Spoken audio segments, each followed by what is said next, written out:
Welcome to Vacations for Canadians, the podcast.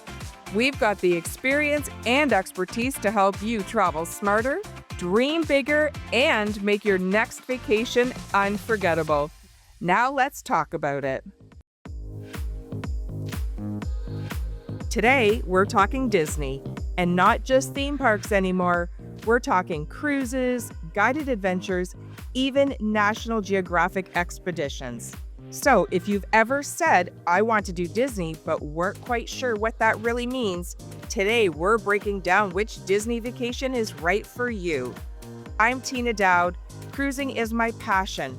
I've traveled the world, checked off bucket lists, and yes, I still get that special Disney feeling every time. Today, I'm joined by Sherry, our Disney expert here at Vacations for Canadians. If anyone knows how to make a Disney work for real families, real budgets, and real travel styles, it's Sherry. Thanks, Tina. It's magical to be here talking about one of my favorite topics. I see what you did there. Let's get into it. When someone says, I want to do Disney, what do they usually mean? And what should they actually be thinking about? So most people mean the Disney theme parks, and that makes sense. They're iconic. But here's the thing. Disney parks are not one size fits all. A family with toddlers has a totally different experience than a family with teens, and that's different again from an adults-only trip. First-timers need a different strategy than repeat visitors. The real secret? It's not doing everything, it's doing the right things. That right there is the biggest mindset shift. Because Walt Disney World alone is about 25,000 acres, basically the size of San Francisco. It's 4 theme parks, 2 water parks, Disney Springs, and tens of millions of visitors a year. Of course it feels overwhelming. Exactly, and that's why pacing matters. Park hopping can sound exciting, but it can be tiring. I usually recommend 1 park per day, and I even prefer that for myself. And rest days, not optional. If you can build in resort days, especially if you have more resort days than park days, your trip changes completely. The best Disney vacations feel like a vacation, not a marathon. Okay, I have to jump in here because when I traveled with you to Disney, we didn't have a rest day. Our schedule was jam-packed. But in your defense, we only had 3 days. Well, Tina, I'm pretty sure I remember you having a nice little rest on the Skyliner. I'm sure I did. We have photo evidence. So, Sherry, how do you do the parks without burnout? Well, thinking you can just show up and wing it is not a good game plan. You don't need to overcomplicate it, but you do need a plan. Without one, you can miss out on dining reservations, key attractions, or special events. Planning reduces stress, and honestly, it can save money too. Okay, so let's talk about the planning piece. How far in advance should families realistically reach out? 6 months is ideal. That gives us time to watch for promotions, map out priorities, and secure dining reservations, especially character dining. And here's a tip. Those character meals, they're a fantastic way to meet characters without standing in long lines because they come to you while you're eating. Genius. Okay, what about someone who only has 4 or 5 days? Then we narrow down our focus. What are the kids obsessed with? Are they into princesses, Star Wars, rides? And then we build the trip around those priorities instead of trying to check every box. Good tip. Thanks, Sherry. Now, let's bust a myth. Disney isn't just for families with young kids. What makes it amazing for adults? In a word, food, also drinks, festivals, all the little details that you might miss if you're busy with your kids. There's incredible dining, themed lounges, seasonal festivals like Epcot's Food and Wine Festival, Flower and Garden Festival. And when you're not chasing a stroller schedule, you'll notice the atmosphere in a totally different way.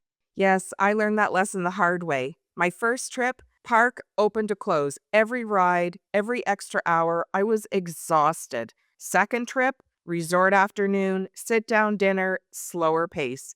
Completely different experience and way more magical. Same here. I used to do rope drop to fireworks now and even beyond that. And now I kind of leverage the early hours or extended evening hours, especially at deluxe resorts, and enjoy downtime in the middle of the day. Disney's a lot better when you have room to breathe. Absolutely. Okay, so we all know the parks are incredible, but they are the most intense Disney vacation style, which is why our next option is often the surprise favorite, Disney cruises. For those who haven't considered it, how does it compare? Disney cruising is Disney magic without the exhaustion. No driving, no transportation logistics, no constant decision making. You unpack once and everything flows.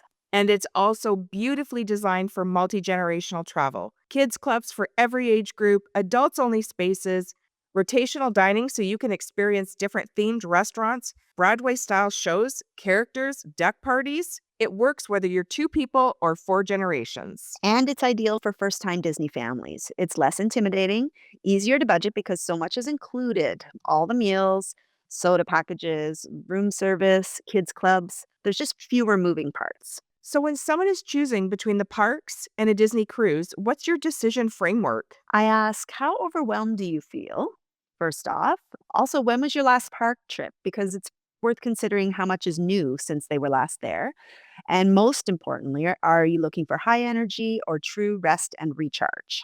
And here's a question of the day. Is it really worth paying more for Disney versus another cruise line? In my opinion, yes, for certain travelers.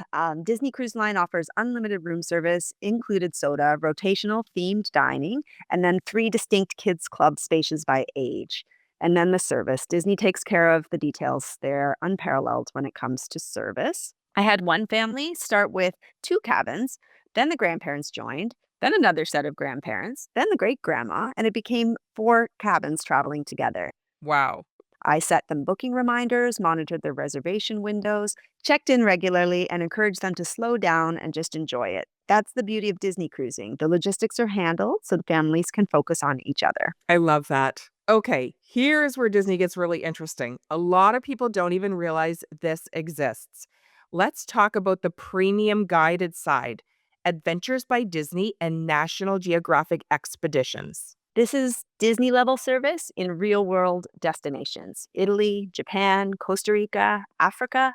It's for people who want adventure without the stress of planning every detail. And this is not childish travel. It's high end hotels, local expert guides, VIP access, logistics handled seamlessly. And there are also adult exclusive departures too. National Geographic adds that learning and exploration layer. It's incredible for couples, adults, families with teens, and travelers who love nature and culture. So, what's the biggest wow factor people come back talking about? How immersive it feels. Everything is taken care of, so you're present. You're not worrying about tickets or transfers. You're absorbing the experience and enjoying time with each other. All right, Sherry, let's wrap this up. If parks are high energy, cruises are effortless, and adventures are immersive, it really comes down to matching the vacation to your travel personality. What questions should listeners ask themselves? Do you want an adventure or true rest and recharge? Is this a once in a lifetime trip or something you're going to repeat? Do you enjoy planning details or do you want them handled for you? Do you want Disney as the main event or as a special ingredient in a bigger journey? What matters more to you, seeing everything or enjoying the time together? Okay, so in a nutshell, parks, they're iconic, exciting, need some strategy planning. Cruises, easiest Disney experience, fantastic for families and multi-gen. Adventures by Disney and National Geographic, premium immersive guided travel with Disney level quality. Disney isn't just one vacation, it's a whole menu. And when you choose the right one, it goes from good trip to we'll remember this forever. So if you're listening and thinking, okay, I want this, but I don't even know where to start, that's literally what we do every day. Reach out to Sherry at Vacations for Canadians. We'll match you with the right Disney vacation, cruise, parks, Adventures by Disney, or even National Geographic based on your budget, your family, and your travel style. And I don't think this will be the last time we hear from Sherry. See you real soon. That's it. Thanks for joining us today on Vacations for Canadians, the podcast. Make sure to follow or subscribe wherever you get your podcasts so you don't miss our next episode. Thanks for listening. We'll be back soon with more real travel advice to help you plan your next great getaway. May your seas be calm and your adventures endless. See you next time.